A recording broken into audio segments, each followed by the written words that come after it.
chore accomplished, I thought no more about it. I wrapped up the book and put it under the Christmas tree. On Christmas Day, when my dad got around to opening it, he tore off the wrappings and gave me a very brief, startled look before regaining his composure, saying thanks, and moving on to the next present. But in that momentary, startled glance, I saw suddenly, intuitively, and finally, that he was gay. It wasn't a question, it was an answer to a question I hadn't realized consciously that I had asked. Nothing was said out loud, and it was 10 more years until my dad came out to me deliberately, but I knew it in that look. That a whole secret life could be revealed in one glance was astonishing to me. Humans didn't need words to tell each other things, even very deeply guarded, private things. How could this be? How could his unconscious mind speak to me that way without him being consciously aware of it? Never toboggan alone. Later that eventful Christmas season, when I was 17, I was tobogganing with a couple of friends on a cold, icy afternoon. The first run went smoothly, so with 17-year-old bravado, I said, "We didn't go fast enough." My friends suggested that perhaps I'd like to try a solo run, so I did. I got a running start, jumped on the toboggan, and crashed headfirst into a tree on the second turn. I fractured my skull and was taken to Geisinger Medical Center in Danville, Pennsylvania. The neurosurgeons there operated on me for a subdural hematoma, a blood clot that was putting pressure on my brain and causing intense pain. I was in a coma for a few days, and at some point during that coma, I died briefly, for a total of about 15 minutes.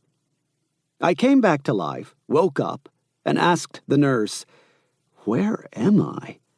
Because despite the cliché, it was what I wanted to know first. I think the doctor was relieved, too, because my question meant that I was at least roughly intact, mentally.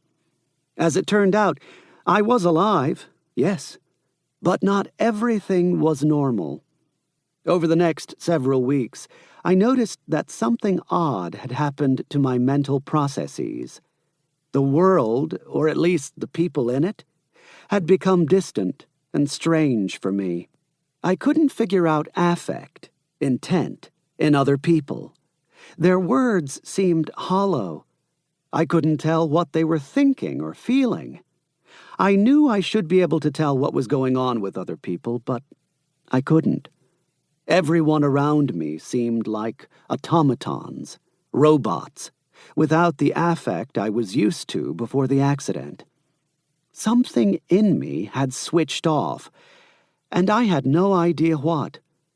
It meant that people were suddenly complete mysteries to me. It was terrifying. So I began to study body language consciously, in a deliberate and indeed panicked attempt to figure out what people were feeling, what their intent was, what they actually meant.